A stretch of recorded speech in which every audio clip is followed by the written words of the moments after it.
વલસાડ લોકસભા બેઠક પર પ્રચારનો ધમધમાટ શરૂ થઈ ચૂક્યો છે। વાંસદા વિધાનસભા વિસ્તારમાં ભાજપ દ્વારા રેલી યોજવામાં આવી।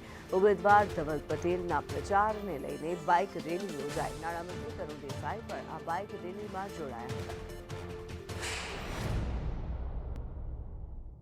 ચૂંટણી પ્રચારના ધમધમાટ વચ્ચે વલસાડ લોકસભા બેઠકમાં આવતી વાંસદા વિધાનસભા બેઠક ઉપર આજે ધવલ પટેલ પ્રચાર માટે નીકળ્યા છે।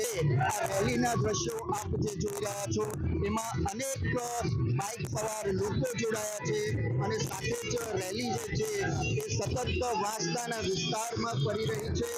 આપ દ્રશ્યોમાં જોઈ રહ્યા છો તે પ્રમાણે જે ઉમેદવાર છે અને જે લોકો અહીંયા જોડાયા છે તેમના દ્વારા અભિવાદન કરવામાં આવી રહ્યું છે અને અભિવાદન ઝીલી રહેલા નાણામંત્રી શ્રી